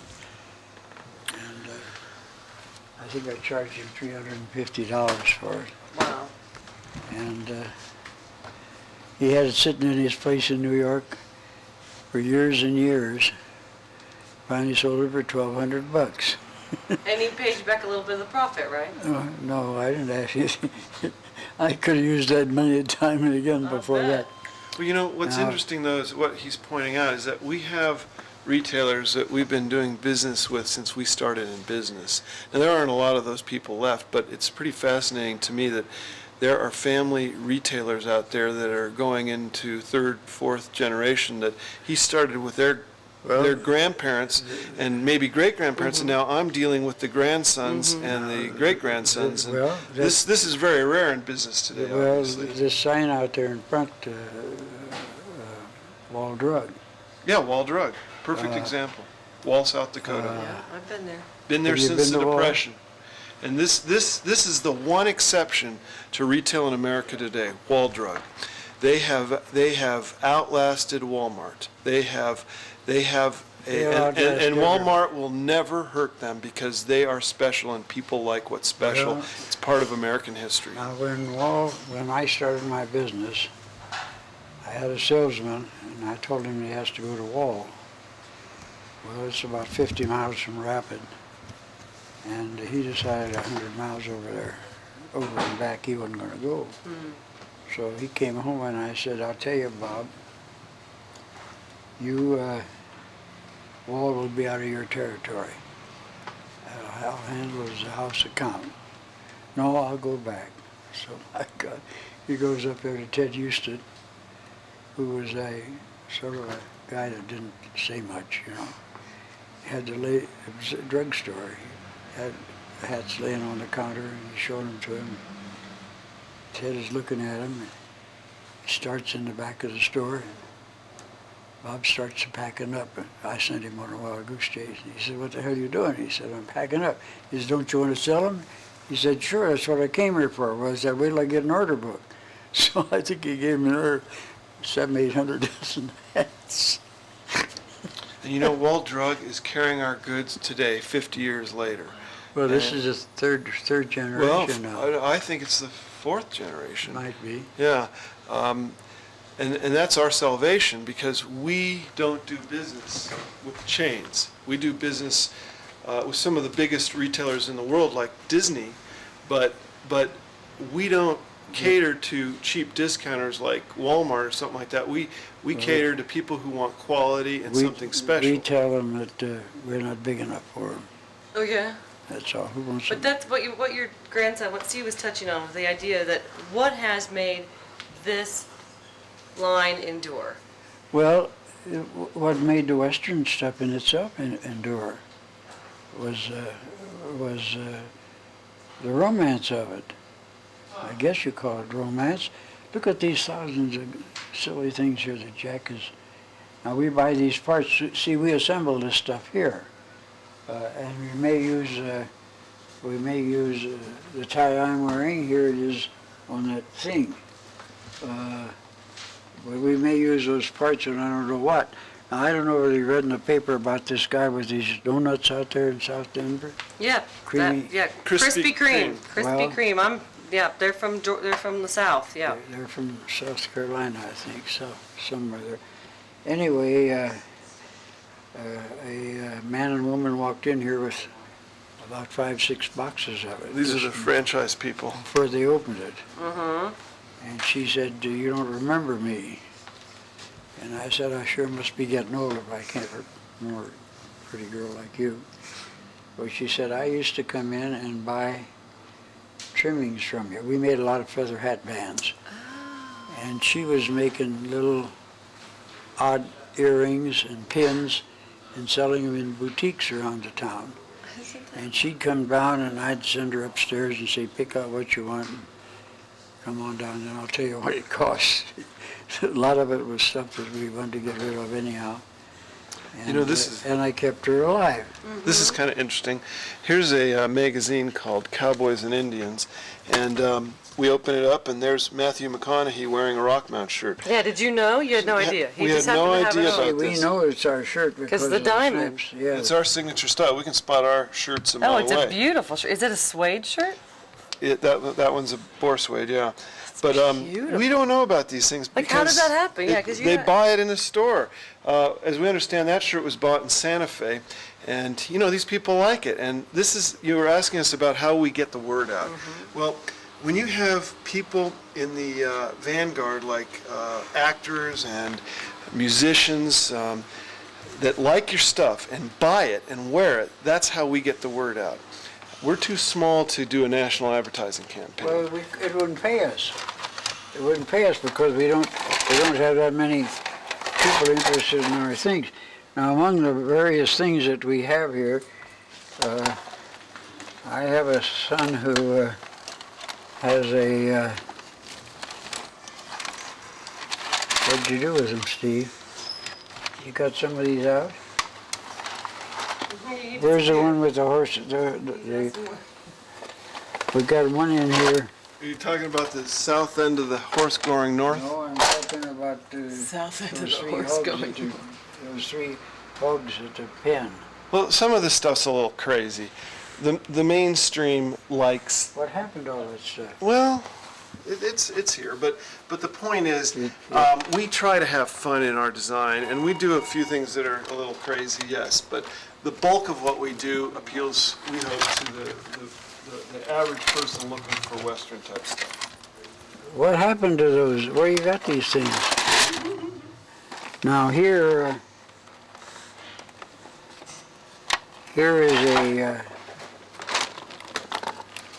an Indian flint.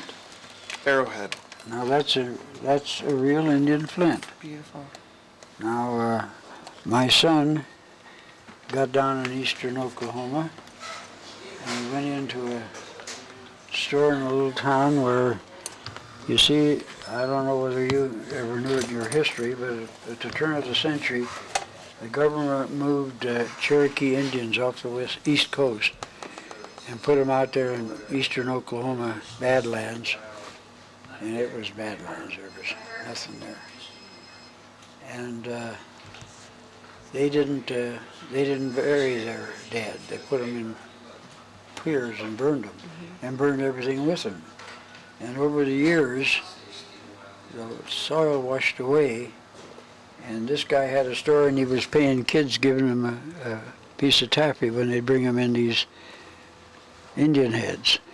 So my son walks in. My son walks in there, and there's 2 cigar boxes full of them, and he gets a fever. But buying those, you know. So he swapped this guy. We gave him Indian beaded belts for it. We were making them out here in Commerce City. So I looked at these damn things when they came back, and I'm trying to figure what I'm going to do with them. After all, we did give them $35. Now what do you do? So I devised a cup that could hold a little, well, epoxy was new in those days. Epoxy came out of the hoofs of animals, and it was ground up and mixed with some sort of something you put in it, and you had to use it within about 15 minutes or so. It dried out. We made a cup out of it, and I made bolo ties. This is, I don't know where this one came from. This is, I don't know where these are. I don't think these are real. But anyhow, these were the real thing. And I put them up and said, genuine Indian artifacts, and put a tag on them. And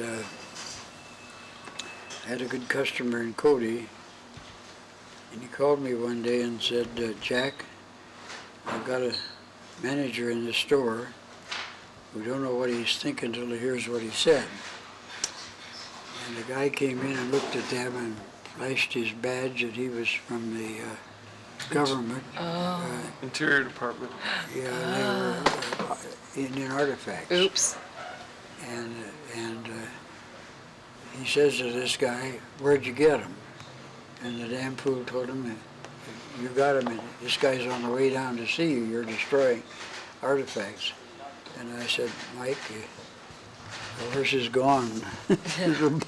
Out of the barn. They're all sold. Right, right.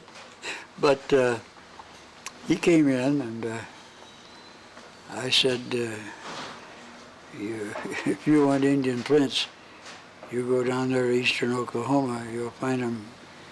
All over the West, you'll find them. But they were trying to, you know, they had Round to have them all some, up. the government. No, they didn't round them up. No, they couldn't. It was too late. Now, my son is the state secretary of the Republican Party, has been for some years. And we developed a flag shirt for the Colorado delegation to wear. Did they wear it to this? This was the shirt that 3 times. they wore to the Republican National Convention, the delegates from Colorado. In Houston and in Dallas, in San Antonio, and where was it? Philadelphia. Philadelphia was the last one. And So, the funny thing about this shirt is that you heard of the band Destiny's Child? Yeah. They wore this in the most recent issue of Teen Style. Wait, Isn't can I that wild? interrupt you? anyway, I saw them wearing it last night on MTV. You're Did kidding you me. really? The Swear to Star God. shirt? Yeah. That is so wild. bizarre. That's wild. And it was yours. No, it was mine. Oh, it's yours, sorry. Yeah, this is my style, but you know, it's a crazy deal. We take this and the Republicans wear it, and then Destiny's Child wears it in Teen Magazine. That's the beauty of Western fashion, is that it appeals to such a wide range. the Smithsonian had somebody out in San Diego, and the shirt we made for them was a little bit more colorful than that. And they took one, they wanted to put in the Smithsonian. And I wrote a note with it and said, there's one provision. You don't take down Lindbergh's airplane to put this shirt up. You know, in fact, So the guy this said, is an don't worry. This is an interesting thing.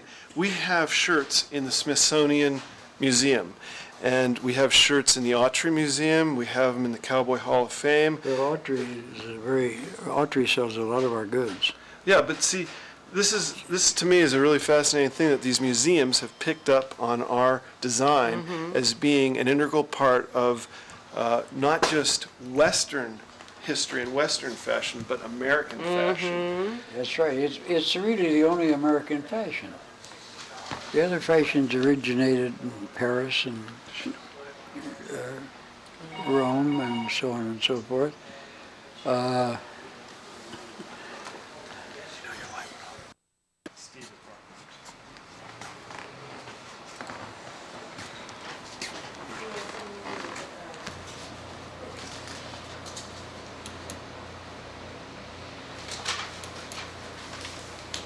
What if you went up like 20?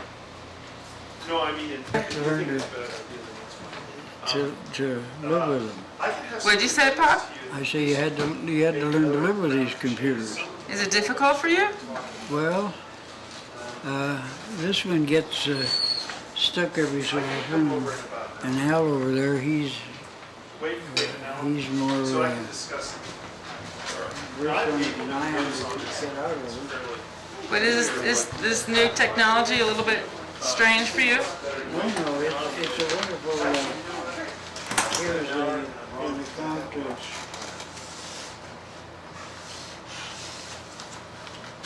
Instead of having a book to go through, you throw it right up here. The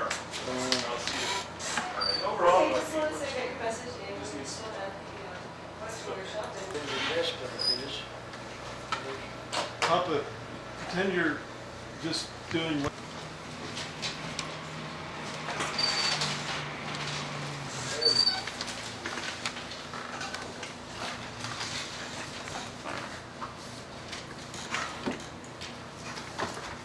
How to place this in order. I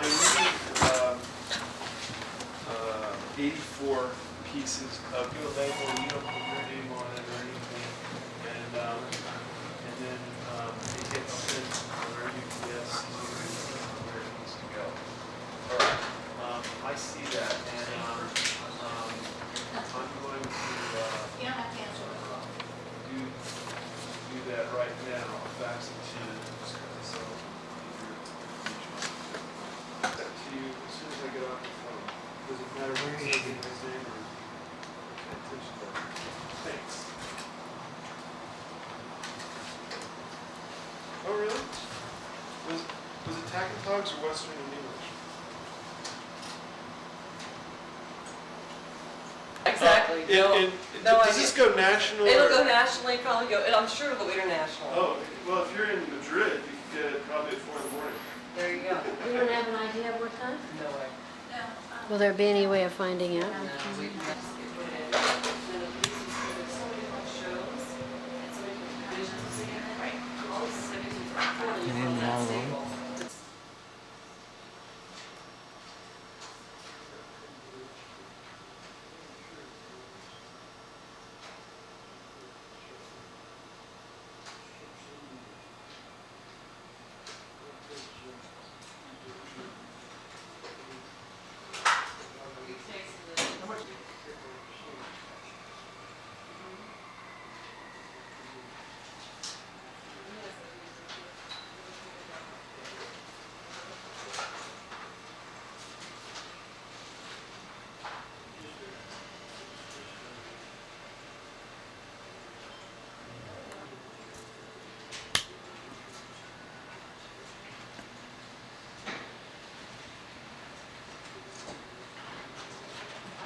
Now I'm just getting my cutaways.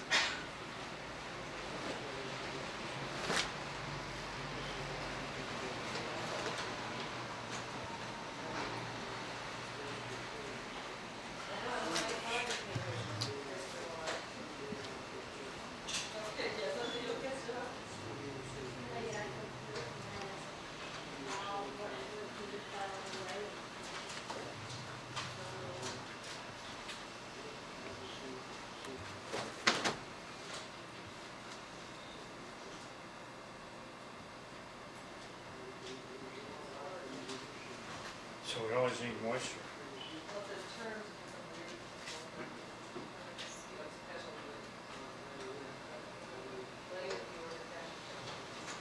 Where are they, upstairs?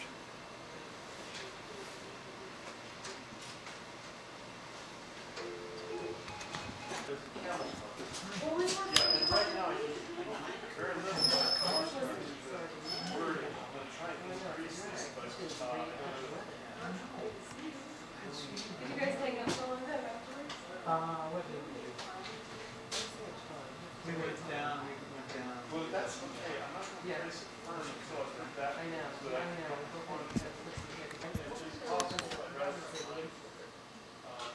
But, John. 629, This is John. 77, 77. I met him on a van to the airport. A couple of years Do you ago, I remember, guess. what year was the logo made? What year did your dad make that? The original logo was designed in blah, blah, blah. 1946. And that was when you started the company? Yeah. And all the others started overseas.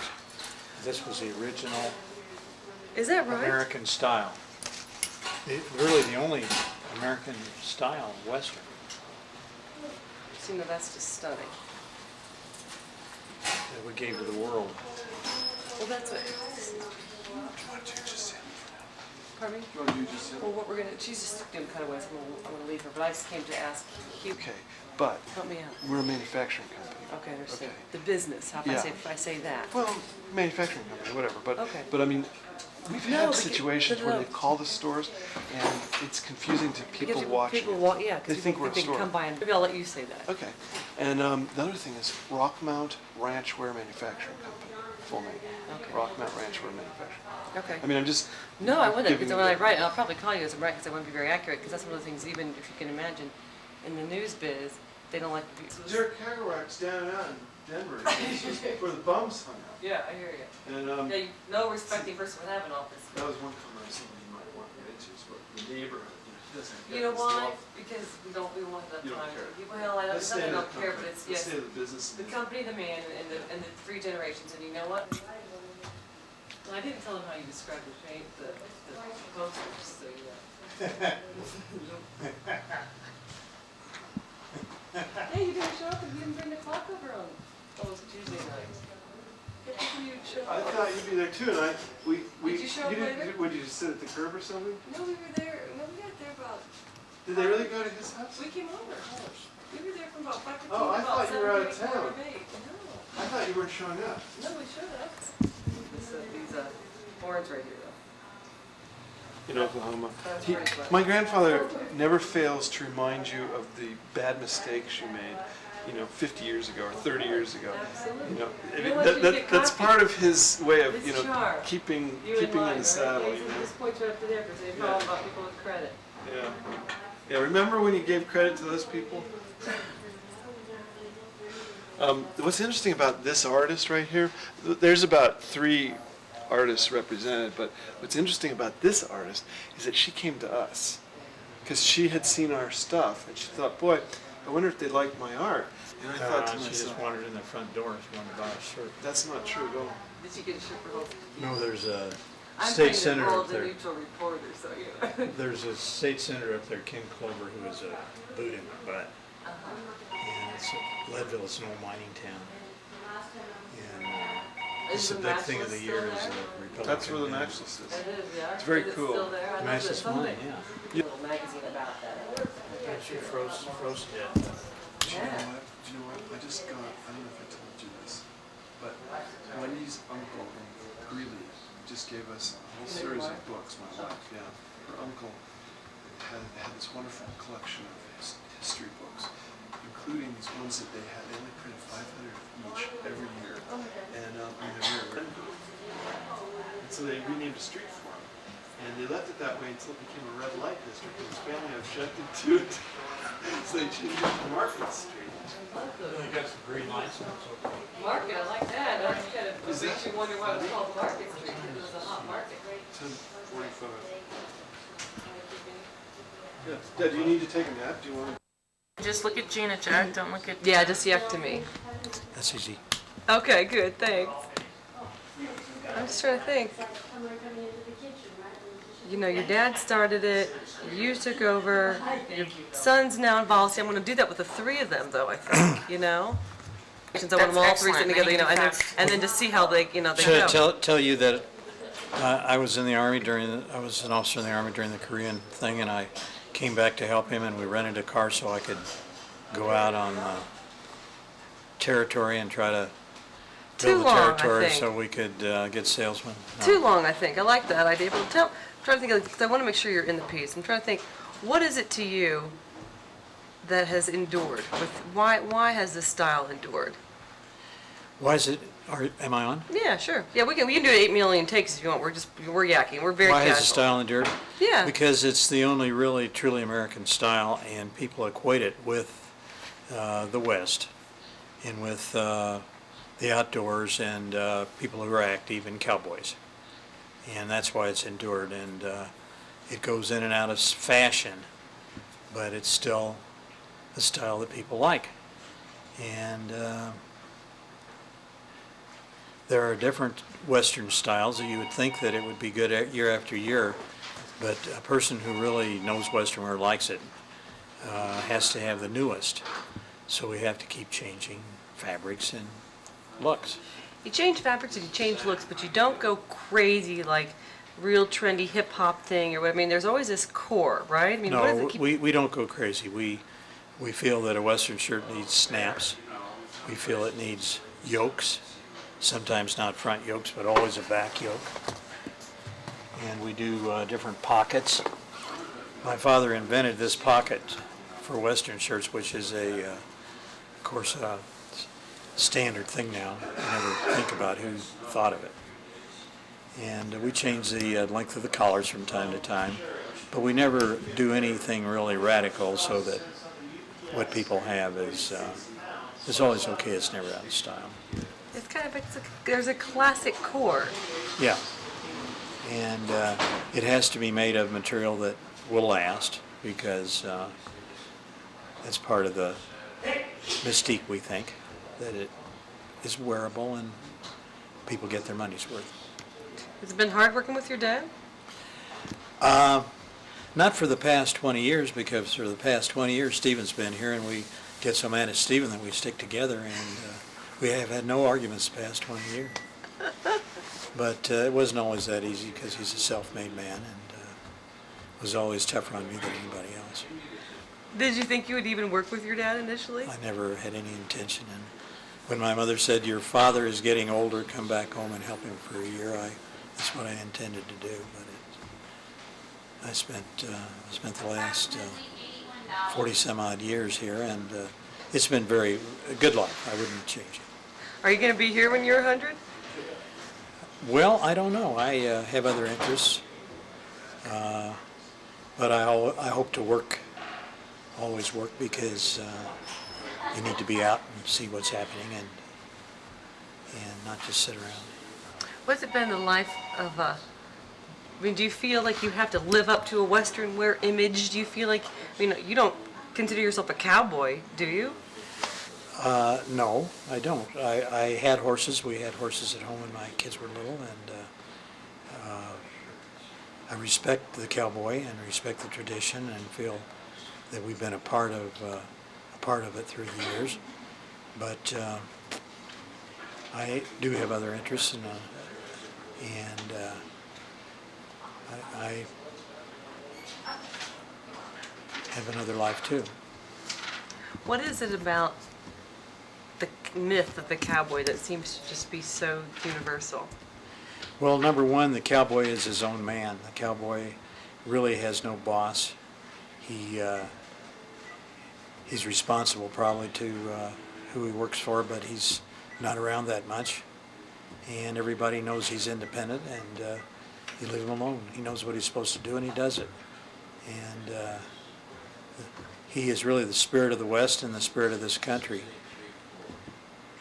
I think there's a similarity between the cowboy and the pioneers that got in a little wagon. The wagon wasn't any bigger than from here to here. And put a few valuables in it, and came west. And that's the spirit that everybody in the country likes, and I think probably that's why the cowboy is such a admired person. And your shirts capture that myth, maybe that romance. I think so. And the cowboy always wanted to wear something to make himself distinctive so that people would know he was a cowboy when he came into town. And when tourists start looking too much like what the cowboy looks like, then he changes a little bit. That's why there are different styles of hats, different looks, because the real cowboy knows what he's supposed to look like, and he can pick a dude 100 yards away. Awesome. Right. I'm happy. If there's any more we can see, that may be the last sample, but let me check. Okay, whenever There you guys might are be an ready. IR or something. You ready, Steve? Well, so what was your question? The now? question is, do you have these people from casting movies, casting call, people calling, or casting directors call, or do you have these spurts of people calling you because you've seen it in a movie somewhere? It all snowballs. The thing that we have found through Rockmont.com is that there's this grassroots crowd out there, scattered everywhere. I mean, there's not a lot of them in Sorry, any one. it's loud, so I can just bring your audio down too loud.